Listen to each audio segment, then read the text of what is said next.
നമസ്കാരം. എല്ലാ പ്രിയപ്പെട്ട പ്രേക്ഷകർക്കും ഷെക്കൈന ഈവനിംഗ് ഡിബേറ്റിലേക്ക് സ്വാഗതം.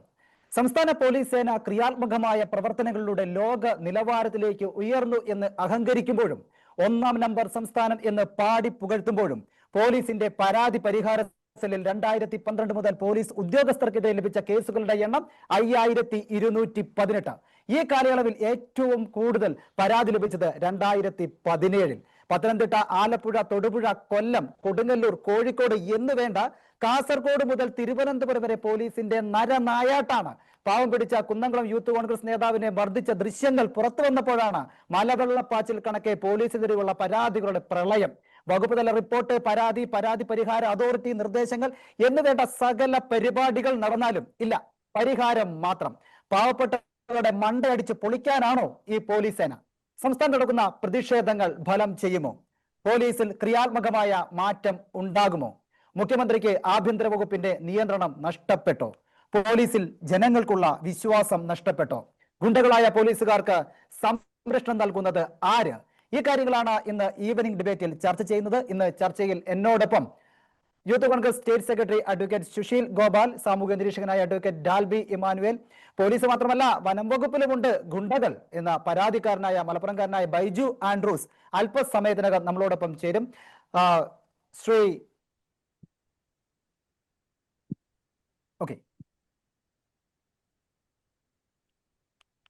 അഡ്വക്കേറ്റ് സുശീൽ ഗോപാൽ, നമ്മുടെ സംസ്ഥാനത്ത് ഇപ്പോൾ നിരന്തരം പ്രതിഷേധങ്ങൾ നടക്കുകയാണ്. കോൺഗ്രസിന്റെയും യൂത്ത് കോൺഗ്രസിന്റെയും KSUവിന്റെയും ഒക്കെ തലങ്ങളിലുള്ള നല്ല ശക്തമായ പ്രതിഷേധ സമരങ്ങൾ തന്നെയാണ് നടക്കുന്നത്.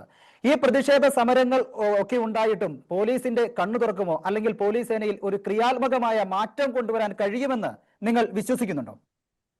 ഞാൻ അതിനകത്ത് ജോജി ആദ്യമേ സൂചിപ്പിച്ച ഒരു കാര്യത്തെ തിരുത്തു പറയുകയാണ്. കാരണം മുഖ്യമന്ത്രിക്ക് പോലീസിൽ നിയന്ത്രണം നഷ്ടപ്പെട്ടു എന്നുള്ള ആ ചോദ്യം തന്നെ തെറ്റാണ്. അദ്ദേഹത്തിന് ഒരിക്കലും അതിനകത്ത് നിയന്ത്രണം ഉണ്ടായിരുന്നില്ല എന്നുള്ളതാണ് സത്യം. അതുകൊണ്ട് നഷ്ടപ്പെട്ടു എന്നുള്ളതല്ല, ഇന്നേ വരെ, അതായത് കേരളത്തിന്റെ മുഖ്യമന്ത്രിയായി ആഭ്യന്തരമന്ത്രിയായി 2016 ചുമതലയേറ്റത് മുതൽ ഇന്ന് വരെ അദ്ദേഹത്തിന് ആഭ്യന്തര വകുപ്പിൽ പോലീസിൽ യാതൊരു തരത്തിലുള്ള നിയന്ത്രണവും ഇല്ല എന്നുള്ളതാണ് യാഥാർത്ഥ്യം.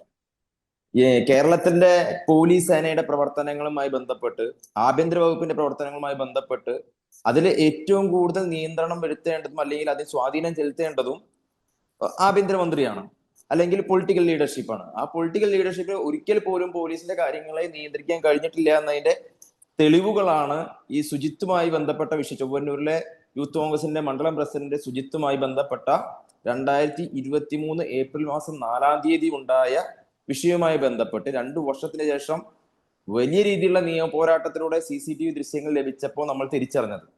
അതിനുശേഷം നമ്മൾ കാണുന്നത് എന്താ? എല്ലാ ദിവസവും നിരവധിയായ സാധാരണക്കാരായ ആളുകൾ പോലീസിനെതിരെയുള്ള അവർക്ക് നേരിട്ട അട്രോസിറ്റിയുമായി ബന്ധപ്പെട്ട പരാതികളുമായി വരികയാണ്. ആ പരാതികളുമായി ചെല്ലേണ്ട പോലീസ് കംപ്ലൈന്റ് അതോറിറ്റിയുടെ അവസ്ഥ എന്താ? ഒരു കേസിനകത്ത് പോലും കൃത്യമായി ഇടപെടുവാനോ അതിനകത്ത് അതിൽ വിക്റ്റിമായ ആളുകൾക്ക് എന്തെങ്കിലും നിവൃത്തി നൽകാൻ പറ്റാത്തൊരു സംവിധാനമായി പോലീസ് കംപ്ലൈന്റ് അതോറിറ്റി നിൽക്കുകയാണ്. ഇനി ഇതുമായി ബന്ധപ്പെട്ട് പോലീസ് കംപ്ലൈന്റ് അതോറിറ്റി നടപടി എടുത്ത ആൾക്കാരോ, അവർക്കെല്ലാം ആഭ്യന്തര വകുപ്പിന്റെ വക പ്രമോഷനും അല്ലെങ്കിൽ ഇൻക്രിമെന്റ് കൂട്ടി നൽകലും ബാക്കി എല്ലാ സംവിധാനങ്ങളും നൽകുകയും അവരൊക്കെ ഇപ്പോഴും ലോ ആൻഡ് ഓർഡറിലും അവർ ചെയ്തിരുന്ന അതേ ജോലിയിൽ തന്നെ തുടരുന്ന ഒരു സാഹചര്യവുമാണ് നിലവിലുള്ളത്. അപ്പൊ സ്വാഭാവികമായും ചോദിക്കുന്ന ചോദ്യം, ഇതിനകത്ത് നമ്മൾ എവിടെ ഇതുമായി ബന്ധപ്പെട്ട് ഒരു പരാതിയുമായി ചെല്ലും? ഞാൻ സാധാരണക്കാരായ എനിക്ക് എന്തെങ്കിലും ഒരു വിഷയം ഉണ്ടായി കഴിഞ്ഞാൽ, എനിക്ക് എന്തെങ്കിലും ക്രമസമാധാനവുമായി ബന്ധപ്പെട്ട് എന്തെങ്കിലും പരാതി ഉണ്ടായാൽ, ആ പരാതിയുമായി ഞാൻ ആദ്യം ചെല്ലും എന്ന് നമ്മൾ പ്രതീക്ഷിക്കുന്ന പോലീസ് സ്റ്റേഷനുകളിൽ നിന്ന് സാധാരണക്കാരന് ലഭിക്കുന്ന നീതി എന്ന് പറയുന്നത് വളരെ വളരെ അകലെയാണ്. അത് നമുക്ക് കണ്ണുകൊണ്ട് കാണാൻ പോലും പറ്റാത്ത രീതിയിലേക്ക് ദൂരേക്ക് മാറ്റിക്കളഞ്ഞവർ അവിടെ ചെല്ലുമ്പോൾ ഈ പറയുന്ന രീതിക്കുള്ള പോലീസിന്റെ ധാർഷ്ട്യവും, ഇനി ഇതിൽ ക്രിമിനൽ സ്വഭാവം മാത്രമാണോ, അല്ലെങ്കിൽ ഫിസിക്കലി അറ്റാക്ക് ചെയ്യുന്നത് മാത്രമാണോ? PT പോലീസ് സ്റ്റേഷനുണ്ടായ വിഷയവുമായി ബന്ധപ്പെട്ട CCTV ദൃശ്യങ്ങൾ നിങ്ങൾ കണ്ടിട്ടുണ്ടാകുമല്ലോ. ആ CCTVയിൽ 5 ലക്ഷം രൂപയാണ് ഒരു കേസ് സെറ്റിൽ ചെയ്യാൻ വേണ്ടി ഒരു SHO അവിടെ ഇരുന്ന് കൈക്കൂലി വാങ്ങുന്നത്. ഇവിടെ ശുചിത്വവുമായി ബന്ധപ്പെട്ട വിഷയത്തിൽ, സുജിത്തിന്റെ കേസിൽ സുജിത്ത് പരാതി പിൻവലിക്കുന്നതുമായി ബന്ധപ്പെട്ട് 20 ലക്ഷം രൂപയാണ് സുജിത്തിന് ഓഫർ ചെയ്തത്.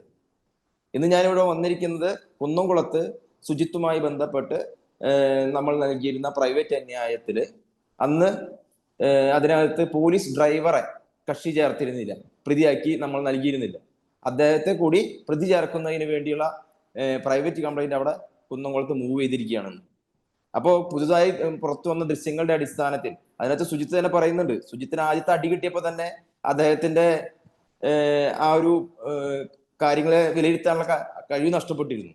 ആദ്യം തന്നെ ചേട്ടനാണ് അടി കിട്ടുന്നത്. അതിനുശേഷം എന്നെ എത്രമാത്രം തല്ലി എന്നുള്ളത് പോലും സുജിത്തിന് ഓർമ്മയുണ്ടായിരുന്നില്ല. സുജിത്ത് പറയാണ്, സുജിത്ത് ആ ദൃശ്യങ്ങൾ കണ്ട് സുജിത്ത് പോലും ഞെട്ടിപ്പോയി എന്ന് പറയുന്നത്. സുജിത്തിന് ഓർമ്മ തിരിച്ചു കിട്ടുന്ന സമയത്ത് സുജിത്ത് ഇത്രയൊന്നും പ്രതീക്ഷിച്ചിരുന്നില്ല. പക്ഷെ ആ ദൃശ്യങ്ങൾ സുജിത്തിനെ പോലും ഞെട്ടിച്ചു എന്നാണ് പറയുന്നത്. അപ്പൊ സാധാരണക്കാരനായ ആളുകൾ ഇതൊക്കെ കാണുമ്പോൾ അവരെങ്ങനെയാണ് ധൈര്യത്തോടെ ഞങ്ങൾ പോലീസ് സ്റ്റേഷനിൽ പോയി നമ്മളുടെ പരാതി പറയാം? തീർച്ചയായും അതാണ്, സാധാരണക്കാരനായ ഒരാൾ എന്ത് ധൈര്യത്തിലാണ് ഇപ്പോൾ പോലീസ് സ്റ്റേഷനിലേക്ക് കയറി ചെല്ലുക എന്ന ചോദ്യം പ്രസക്തമാണ്. അഡ്വക്കേറ്റ് ഡാൽബി ഇമാനുവേൽ, കുറെ വർഷങ്ങൾക്ക് മുൻപ് നമ്മൾ നോക്കുകയാണെങ്കിൽ പോലീസ് സ്റ്റേഷൻ എന്ന് പറഞ്ഞാൽ സാധാരണക്കാരുടെ, ഒരു ഗ്രാമത്തിലുള്ള ആളുകളുടെ കോടതിയായിരുന്നു. അവിടെ പരിഹരിക്കാൻ കഴിയാത്ത പ്രശ്നങ്ങൾ ഒന്നും തന്നെ ഉണ്ടായിരുന്നില്ല. ഒരുവിധപ്പെട്ട പ്രശ്നങ്ങളെല്ലാം തന്നെ അവിടുന്ന് പോലീസ് പരിഹരിച്ച് വിടുന്ന ഒരു അവസ്ഥയുണ്ടായിരുന്നു. പക്ഷേ ഇന്ന് ജനമൈത്രി പോലീസ് എന്ന് പറയുമ്പോഴും സാധാരണക്കാരന് പോലീസിലുള്ള വിശ്വാസം നഷ്ടപ്പെടുന്ന ഒരു കാലഘട്ടമാണോ ഇത്? തീർച്ചയായിട്ടും ആണ് എന്ന് നമ്മൾ വളരെ ദുഃഖത്തോടെ സമ്മതിക്കേണ്ടി വരും. കാരണം നമുക്കറിയാം, സമീപകാലത്തെ ഒരുപാട് പ്രശ്നങ്ങളെ നമ്മൾ നോക്കിയാൽ ഈ രാഷ്ട്രീയക്കാരുടെയും ചില ബിസിനസ്സുകാരുടെയും അല്ലെങ്കിൽ സിനിമാക്കാരുടെയും ഒക്കെ ഈ ഗുണ്ടകളായിട്ടാണ് പോലീസ് പ്രവർത്തിക്കുന്നത്. ആ പല മേഖലകളെ വെച്ച് നമുക്ക് നോക്കുമ്പോൾ, കാരണം ഈ പോലീസിന്റെ ഒരു മനുഷ്യത്വം എന്നുള്ളൊരു കാര്യം പോലീസിന് നഷ്ടപ്പെട്ടു. ഒരുപക്ഷെ അവരുടെ ജോലിഭാരം കൊണ്ട് അവരുടെ ഫ്രസ്ട്രേഷൻ തീർക്കുന്നതാണെന്ന് പോലും തോന്നുന്നു നമുക്ക്.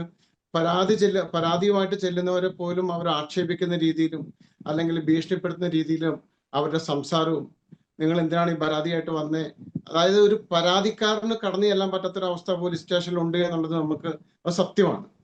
പിന്നെ പ്രതിയാണ് എന്നുള്ളത് ഒരു പ്രതിക്ക് കിട്ടേണ്ട, അതായത് ഇന്ത്യൻ ഭരണഘടന ഒരു പ്രതിയായി ആരോപിക്കപ്പെടുന്ന ആൾക്ക് കിട്ടേണ്ട ആനുകൂല്യങ്ങൾ ഒന്നും കിട്ടാതെ, അത് അവരുടെ അന്നേരത്തെ മാനസിക അവസ്ഥ വെച്ചിട്ടാണ് അവർ കൈകാര്യം ചെയ്യുന്നത്.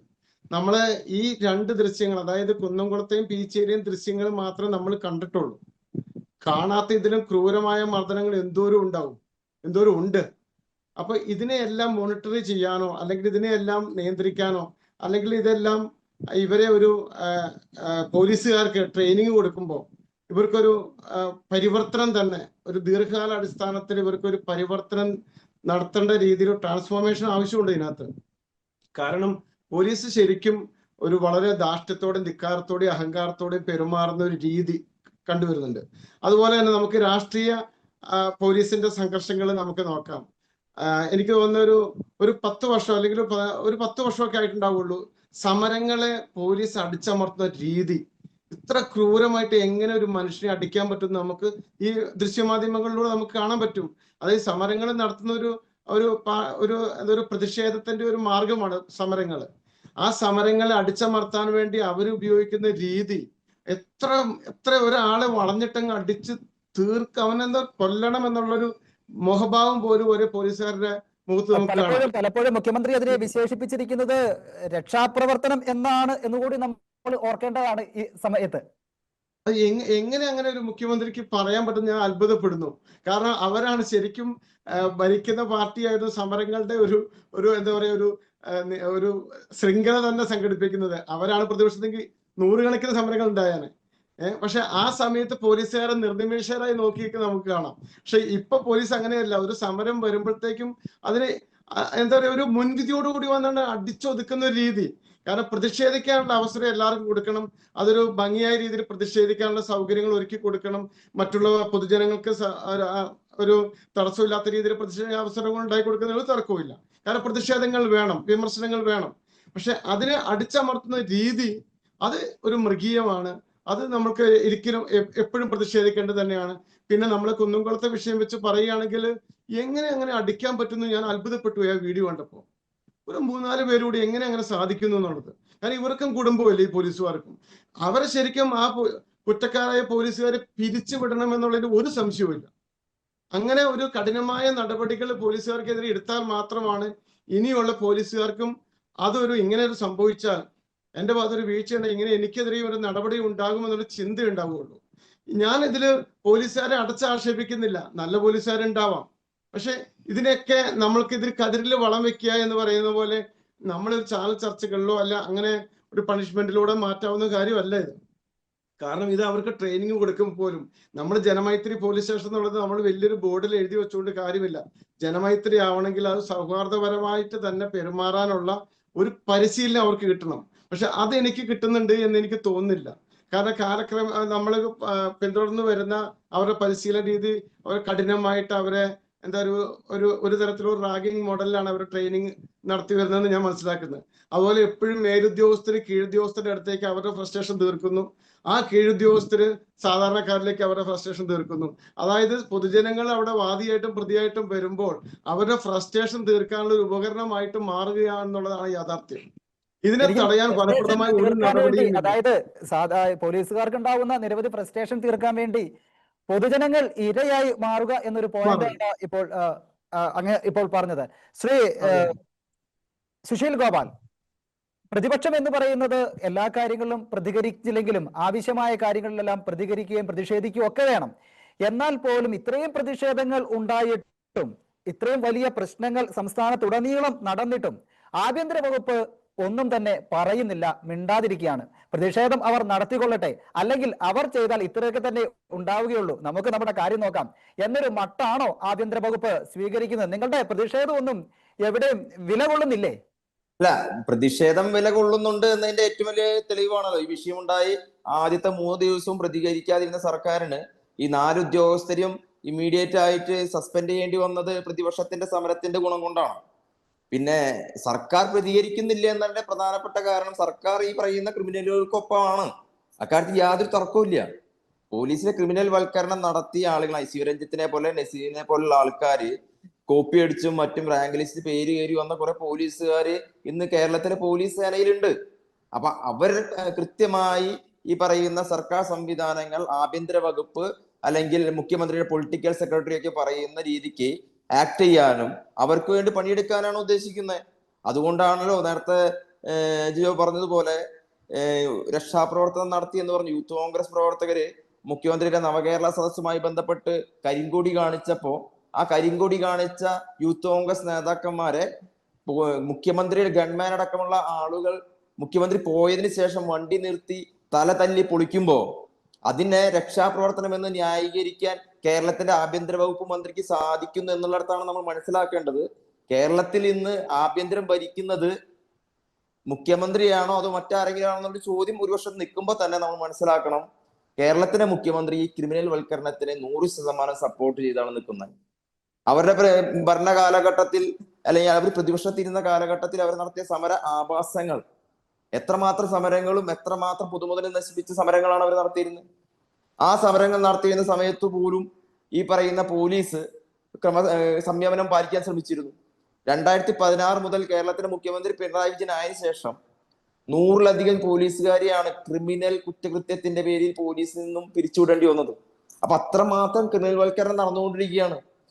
ഇനി കേരളത്തിന്റെ മുഖ്യമന്ത്രി ഇതിൽ പ്രതികരിച്ചില്ലെങ്കിലും, ഈ വിഷയത്തിന്റെ രൂക്ഷത മനസ്സിലാക്കി പ്രതികരിച്ചില്ലെങ്കിലും, നടപടി എടുത്തില്ലെങ്കിലും, ആഭ്യന്തര വകുപ്പ് ഇതിനകത്ത് ഇടപെട്ടില്ലെങ്കിലും, കേരളത്തിലെ പ്രതിപക്ഷ സംഘടന എന്ന നിലയിൽ, യുവജന പ്രതിപക്ഷ സംഘടന എന്ന നിലയിൽ ഞങ്ങളുടെ സഹോദരന്റെ ആരോഗ്യമാണ് നശിച്ചത്, ഇല്ലാതായത്. അവന്റെ കേൾവി ശക്തിയാണ് നഷ്ടപ്പെട്ടത്.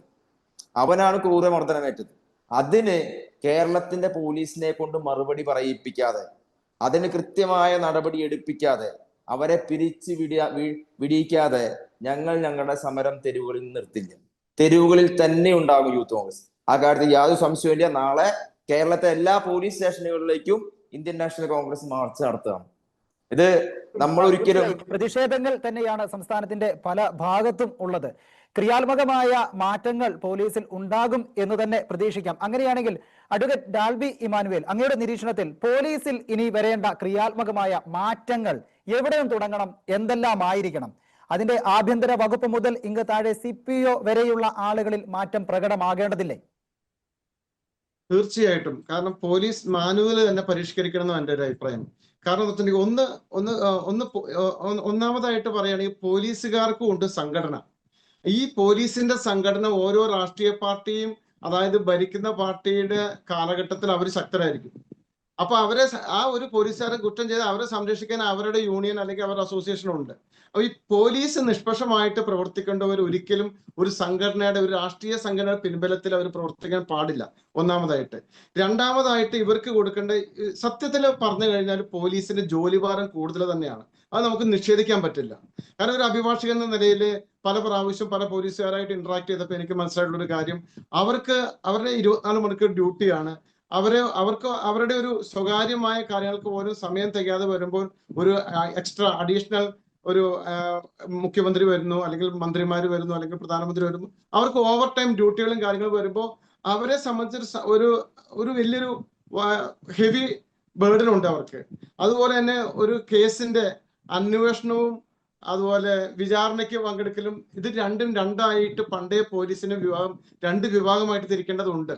കാരണം ഒരു FIR രജിസ്റ്റർ ചെയ്ത് കഴിഞ്ഞാൽ ആ രജിസ്റ്റർ ചെയ്യുന്ന ഇൻവെസ്റ്റിഗേഷൻ ഓഫീസർ ആയിരിക്കില്ല കുറ്റപത്രം കൊടുക്കുമ്പോൾ. അതുകൊണ്ടാണ് പല കേസുകളും ദുർബലമായി പോകുന്നത്. ഇത് അന്വേഷണത്തിന് ഒരു വിഭാഗം പോകുന്നതിന്റെ ഇടയ്ക്കായിരിക്കും അവർക്ക് മറ്റു ഡ്യൂട്ടികൾ വരിക. അപ്പോൾ ഇവരുടെ ഡ്യൂട്ടി ഭാരം കൊണ്ട് പലതിലും വെള്ളം ചേർക്കപ്പെടുന്നു, പലതും ഇങ്ങനെ ഡയലൂട്ട് ചെയ്ത് പോവുകയാണ്. അതുകൊണ്ട് തന്നെ ഇവരുടെ ഡ്യൂട്ടിയെ കൃത്യമായിട്ട്, അതായത് ക്രമസമാധാനം സംരക്ഷിക്കാൻ വേണ്ടിയിട്ട് ഒരു വിഭാഗമെന്നും, അല്ലെങ്കിൽ കേസിലെ അന്വേഷണം, വിചാരണ, അങ്ങനത്തെ കാര്യങ്ങൾക്ക് വേണ്ടി ഒരു വിഭാഗമെന്നും, ഇവരെ ഡ്യൂട്ടി കൃത്യമായിട്ട് വിഭജിച്ചു കൊടുത്തുകൊണ്ട് ഇവരെ രണ്ട് രീതിയിൽ ഗവൺമെന്റ് കൊണ്ടു നടക്കേണ്ടത് അത്യാവശ്യമുണ്ട്. മൂന്നാമതായിട്ട് ഇവരുടെ ട്രെയിനിങ് ക്യാമ്പുകളിൽ ശരിക്കും പോലീസ് ജനങ്ങളെ സംരക്ഷിക്കാൻ വേണ്ടിയാണ്. അത് ജനങ്ങൾക്ക് ഏത് സമയവും ഞങ്ങളുടെ സംരക്ഷകരാണ് പോലീസ് എന്നുള്ള വിശ്വാസം ജനങ്ങളിൽ ഉണ്ടാവണം. പക്ഷെ എനിക്ക് ഏറ്റവും വിഷമം തോന്നിയൊരു ഉദാഹരണം ഞാൻ പറയാം. സമീപകാലത്ത് ഇറങ്ങിയ ഒരു മോഹൻലാലിന്റെ പടം തുടരും എന്ന് പറഞ്ഞ സിനിമ. ആ സിനിമയിൽ ഏറ്റവും കൂടുതൽ ജനങ്ങളിലേക്ക്, അതായത് ഇന്നത്തെ തലമുറയിലേക്ക് ആകർഷിക്കപ്പെട്ടത് ഒരു പോലീസുകാരന്റെ ഒരു വില്ലൻ വേഷമാണ്. എന്നെ അത്ഭുതപ്പെടുത്തിപ്പോയി. അപ്പൊ അതായത് ആ വേഷം അത്ര സ്വീകാര്യമാണെങ്കിൽ മറ്റു പോലീസുകാരെയും വേണമെങ്കിൽ ഇതേപോലെയുള്ള സിനിമ പോലെയുള്ള മീഡിയ അവരെയും ബാധിക്കാം. കാരണം ഇങ്ങനെയൊക്കെ ചെയ്താൽ ജനങ്ങൾ സ്വീകരിക്കപ്പെടും എന്നുള്ളത്. ഒരു വില്ലനെ സ്നേഹിക്കുന്ന ഒരു പൊതുസമൂഹം, അത് നമ്മൾ കൃത്യമായിട്ട് നമ്മൾ നിരീക്ഷിച്ചാൽ നമുക്കൊരു കാര്യം മനസ്സിലാവും. സമീപകാലത്ത് ഇറങ്ങിയ വിവിധ സിനിമകളുണ്ട്, അതായത് വയലൻസിനെ കൂടുതൽ പ്രൊമോട്ട് ചെയ്യുന്ന കുറെ സിനിമകൾ. അത് ഞാൻ പേരെടുത്ത് പറയുന്നില്ലെങ്കിൽ പോലും ഒരുപാട് സിനിമകൾ സമീപകാലത്ത് വന്നു, വയലൻസിനെ പ്രൊമോട്ട് ചെയ്യുന്ന സിനിമകൾ. അതായത് ഒരു വയലൻസ് എന്ന് പറഞ്ഞാൽ അങ്ങേയറ്റം എന്തും ചെയ്താലും ഒരു കുഴപ്പവുമില്ലാതെ ഇവിടുന്ന് ഈസി ആയിട്ട് രക്ഷപ്പെടാൻ പറ്റും എന്നുള്ള ഒരു ചിന്ത ആളുകളിലേക്ക് വന്നിട്ടുണ്ട്. ഇതെല്ലാം മാറുന്ന രീതിയിലുള്ള ഒരു പരിവർത്തനമാണ് സമൂഹത്തിനും പോലീസ് സേനയിലും ഉണ്ടാവേണ്ടത്. അതുകൊണ്ട് തന്നെ പോലീസ് സേനയിലെ ട്രെയിനിങ് കൊടുക്കുമ്പോൾ നിങ്ങൾ ആളുകളെ, പൊതുജനങ്ങളെ സംരക്ഷിക്കാനുള്ള, അവരെ കെയർ ചെയ്യേണ്ടവരാണ് എന്നൊരു ബോധമാണ് അവർക്കുണ്ടാവേണ്ടത്. മറിച്ച് അവരെ നിങ്ങളെ കുറ്റം തെളിയിക്കാൻ ഏത് വിധേനയും മർദ്ദിച്ചും അടിച്ചും, അതായത് ക്രൂരമായി നിങ്ങളെ മർദ്ദിച്ചുകൊണ്ട് കുറ്റം തെളിയിക്കാൻ വേണ്ടിയിട്ടുള്ള ട്രെയിനിങ് അല്ല അവർക്ക് കൊടുക്കേണ്ടത്. കാരണം ഇപ്പൊ സയൻസ് വളർന്നപ്പോ സയന്റിഫിക് ആയിട്ട് കുറ്റം തെളിയിക്കാൻ ഒരു ബുദ്ധിമുട്ടുമില്ല. അപ്പോൾ ആ ഒരു സയന്റിഫിക് പഠനങ്ങളിലൂടെ കുറ്റകൃത്യം തെളിയിക്കുന്നതിന് പകരം ഇടിച്ചും പിടിച്ചും ഒന്നും അല്ല ചെയ്യേണ്ടത് എന്നുള്ളൊരു ട്രെയിനിങ് ആണ് പോലീസുകാർക്ക് കൊടുക്കേണ്ടത്. അത് പുതിയ പോലീസുകാർക്കും അതുപോലെ നിലവിലുള്ളവർക്കും ഇടയ്ക്കിടയ്ക്ക് അങ്ങനെ ട്രെയിനിങ് കൊടുത്ത്, കാരണം അവരുടെ മനസ്സിലേക്ക് ഇംപ്ലിമെന്റ് ആയ കാര്യത്തിൽ മാറ്റം വരുത്തണം. സമയം എടുക്കുമെങ്കിൽ പോലും അങ്ങനെ ചെയ്താൽ മാത്രമാണ് നമ്മുടെ ഈ സമൂഹം, നമുക്ക് ആത്മാഭിമാനത്തോടെ പോലീസ് നമ്മളെ സംരക്ഷിക്കുന്നവരാണ് എന്ന് ആത്മാഭിമാനത്തോടെ നമ്മൾക്ക് പറയാൻ പറ്റുകയുള്ളൂ. കേരള പോലീസിനെ സംബന്ധിച്ച് നമുക്കറിയാം, ഇന്ത്യയിലെ നമ്പർ 1 പോലീസ് തന്നെ പറയാം. കാരണം അവരുടെ അടുത്ത് അവർ അന്വേഷിച്ചാൽ അവരൊരു കുറ്റകൃത്യം കണ്ടെത്തും, തെളിയിക്കും, പ്രതി അറസ്റ്റ് ചെയ്യുന്ന 100% ഉറപ്പാണ്. അതിന് പല പല ഉദാഹരണങ്ങൾ നമ്മൾക്കുണ്ട്. കാരണം അവരെ സ്വതന്ത്രമായിട്ട് വിട്ടാൽ. പക്ഷെ അതേസമയം അവർക്കും ഞങ്ങൾ എങ്ങനെ പ്രവർത്തിക്കണം എന്നുള്ളതിനെ കുറിച്ച് അവരിലും ഒരു മാറ്റം വരേണ്ടത് അത്യാവശ്യമാണ്. അത് പറയാതിരിക്കാൻ പറ്റില്ല. ഇന്നത്തെ പല പോലീസുകാരുടെ പ്രവർത്തനങ്ങൾ കൊണ്ടും മറ്റു നല്ല പോലീസുകാർക്ക് പോലും നാണക്കേട്, തല താഴ്ത്തേണ്ട ഒരു സാഹചര്യം സൃഷ്ടിച്ചു വേണ്ടെന്നുള്ളത് യാഥാർത്ഥ്യമാണ്. അഡ്വക്കേറ്റ് സുശീൽ ഗോപാൽ, ഇപ്പോ പ്രതിപക്ഷത്തിരിക്കുമ്പോൾ നിരവധി പ്രതിഷേധങ്ങളും സമരങ്ങളും ഒക്കെ നടത്തുന്നുണ്ട്. പോലീസിന്റെ കാല് രാഷ്ട്രീയക്കാർ കെട്ടിയിട്ടിരിക്കുകയാണോ, അല്ലെങ്കിൽ ഇങ്ങനെ തുറന്ന് വിടാൻ കഴിയുമോ? കാരണം ചില സംഘടനകളിൽ മാത്രം, അല്ലെങ്കിൽ ചില രാഷ്ട്രീയ പാർട്ടികൾ കടന്നു കയറുകയും ആ രാഷ്ട്രീയ പാർട്ടികൾക്ക് വേണ്ടി മാത്രം പ്രവർത്തിക്കുകയും ചെയ്യുന്ന ഒരു പോലീസ് സേനയായി മാറുകയാണോ കേരള പോലീസ് എന്ന് പറയുന്നത്? നേരത്തെ ഡാൽബിൻ സാർ പറഞ്ഞതുപോലെ കേരള പോലീസ് എന്ന് പറഞ്ഞാൽ ഇന്ത്യയിലെ ഏറ്റവും മികച്ച പോലീസ് സേന തന്നെയാണ്. പക്ഷേ ചില രാഷ്ട്രീയ പാർട്ടികളുടെ കടന്നുകയറ്റമാണോ ഇത്രയും വലിയ ക്രിമിനലുകൾ ഇതിലേക്ക് കടന്നു വരാനുള്ള കാരണം? എന്താണ് അങ്ങേക്ക് തോന്നുന്നത്? അതിനകത്ത് നബി സാർ പറഞ്ഞ 1-ാം നമ്പർ ആണെന്ന് പറഞ്ഞ എന്ത് അടിസ്ഥാനത്തിലാണ് എനിക്കറിയില്ല. ഇത്രയധികം മനുഷ്യാവകാശങ്ങളെ ചവിട്ടി അരച്ച ഒരു പോലീസ് സംവിധാനം ഈ അടുത്ത കാലത്തൊന്നും ഇന്ത്യയിലെന്നല്ല കേരളത്തിലുണ്ടായിട്ടില്ല, ഇന്ത്യയിലുണ്ടായിട്ടില്ല. അത്രമാത്രം മനുഷ്യത്വരഹിതമായ രീതിയിലുള്ള പ്രവർത്തനങ്ങളാണ് പോലീസിന്റെ ഭാഗത്ത് നിന്നുണ്ടായത്. നിങ്ങളൊന്ന് ആലോചിച്ച് നോക്കൂ, ഈ വഴിയരികിൽ കച്ചവടം നടത്തുന്ന ഫ്രൂട്ട്സ് കച്ചവടം നടത്തുന്ന ആളുടെ കടയിൽ നിന്ന് രാത്രി മാങ്ങ മോഷ്ടിക്കുന്ന പോലീസ്, നിങ്ങൾ എവിടെയെങ്കിലും ഒന്ന് ഇമാജിൻ ചെയ്യാൻ പറ്റുമോ നിങ്ങൾക്ക്? ആ പോലീസിന്റെ നടപടി എടുത്തിട്ടുണ്ടേ. അല്ല, നടപടി എടുത്തു. ഞാൻ ചോദിച്ച വിഷയം മനസ്സിലായില്ലേ? അത് എപ്പോഴാണ് നടപടി എടുത്തത്? അതിന്റെ CCTV ഫൂട്ടേജ് വന്നപ്പോ അല്ലേ? ഞാൻ പറയുന്നത് ഈ CCTV ഫൂട്ടേജ്, ഈ പറഞ്ഞ സുജിത്ത് എന്ന് പറഞ്ഞ ചെറുപ്പക്കാരന്റെ CCTV ഫൂട്ടേജ് കഴിഞ്ഞ 2 വർഷമായി കേരളത്തിലെ പോലീസിന്റെ ഉന്നത ഉദ്യോഗസ്ഥർ കൈവശം ഇരിക്കുകയായിരുന്നു. എന്നിട്ട് എന്ത് നടപടിയാണ് എടുത്തിട്ടുള്ളത്? അതുമായി ബന്ധപ്പെട്ട് അന്വേഷണം നടത്തിയ ACP റിപ്പോർട്ട് എന്താ? ആ റിപ്പോർട്ടിനകത്ത് പറഞ്ഞു വെച്ചിരിക്കുന്നത് മർദ്ദനം നടന്നിട്ടുണ്ടെന്ന്. അങ്ങനെ മർദ്ദനം നടത്തിയതിന്റെ പേരിൽ അവർക്കെതിരെ ഇൻക്രിമെന്റ് ഒഴിവാക്കി അവർക്ക് സ്ഥലം മാറ്റം കൊടുത്തു. അതാണ് കൊടുക്കേണ്ട നടപടി, അതാണ് നടക്കേണ്ട നടപടി. അങ്ങനെ CCTV കണ്ട് തെളിവുകൾ കണ്ടു വരുമ്പോ നടപടി എടുക്കുന്നേ.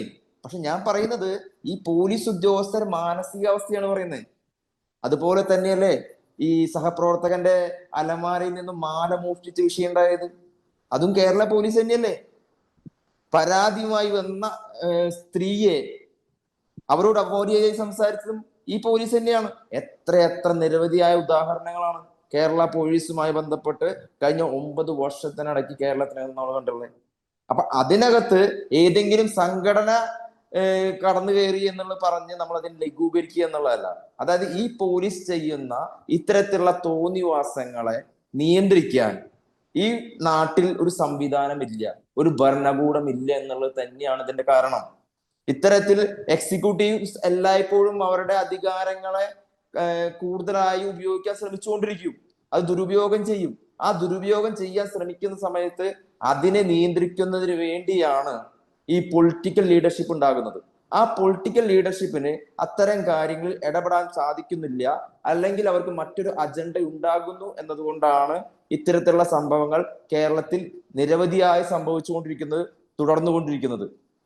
കഴിഞ്ഞ ദിവസം ഇടുക്കി ജില്ലയിലെ യൂത്ത് കോൺഗ്രസ് പ്രവർത്തകന്റെ ഒരു വിഷയം പുറത്തു വന്നിരുന്നു. അവന്റെ ഈ ലാത്തി ചാർജിനിടയിൽ ആ ചെറുപ്പക്കാരന്റെ കണ്ണിൽ ലാത്തി കൊണ്ടിടിച്ചിട്ട് അവന്റെ ഒരു കണ്ണിലെ കാഴ്ചശക്തി നഷ്ടപ്പെട്ടു. അവസാനം കണ്ണിന് ലെൻസ് മാറ്റി വെക്കേണ്ടി വന്നു. ആ വിഷയത്തിൽ പോലും ഇതുവരെ നടപടി എടുത്തിട്ടില്ല. തിരുവനന്തപുരത്തെ ഇപ്പോഴത്തെ യൂത്ത് കോൺഗ്രസിന്റെ ജില്ലാ പ്രസിഡന്റ് നേമൻ ഷജീർ, അദ്ദേഹം നിയോജകമണ്ഡലം പ്രസിഡന്റ് ആകുന്ന സമയത്ത് അദ്ദേഹത്തിനെ പോലീസ് സ്റ്റേഷനിൽ ചെന്ന് ഒരു വിഷയവുമായി ബന്ധപ്പെട്ട് പോലീസ് സ്റ്റേഷൻ സംസാരിക്കാൻ ചെന്നപ്പോ അവിടെ ഇട്ട് ആക്രമിച്ച് അദ്ദേഹത്തിനെ മർദ്ദിക്കുന്ന സാഹചര്യം ഉണ്ടായി. ആ വിഷയം ഞാൻ നേരത്തെ പറഞ്ഞതുപോലെ തന്നെ കാസർഗോഡ് മുതൽ തിരുവനന്തപുരം വരെ നോക്കുകയാണെങ്കിൽ പോലീസിന്റെ അതിക്രമം തന്നെയാണ്. അതിക്രമം എന്ന് മാത്രം പറയാൻ പറ്റില്ല, ക്രൂരമായ രീതിയിലാണ് പൊതുജനങ്ങളോട് പെരുമാറുന്നത് എന്ന് നമുക്ക് കാണാൻ പറ്റും. അഡ്വക്കേറ്റ് ഡാൽബി ഇമാനുവൽ, ഒരു വളരെ ചുരുങ്ങിയ വാക്കുകൾ, കേരളത്തിന്റെ ആഭ്യന്തരം എന്ന് പറയുന്നത് പൂർണ്ണ പരാജയം എന്ന് നമുക്ക് വിലയിരുത്താൻ പറ്റുമോ? ചെറിയ വാചകത്തിൽ, സമയക്കുറവ് കൊണ്ടാണ്. അത് സംശയമില്ല, പൂർണ്ണ പരാജയം എന്ന് തന്നെ പറയേണ്ടി വരും. കാരണം ഒരുപാട് വിഷയങ്ങൾ സമീപകാലത്ത് ഉണ്ടായല്ലോ. അതിലൊരു സംശയവുമില്ല. കാരണം ഇവിടെ പോലീസ് പല മാഫിയകളുടെ കയ്യിലാണ് എന്നുള്ളതിന്റെ ഒരുപാട് തെളിവുകൾ നമുക്ക് ദൃശ്യമാധ്യമങ്ങളിലൂടെ നമുക്ക് പല പ്രാവശ്യം പുറത്തു വന്നിട്ടുള്ളതാണ്.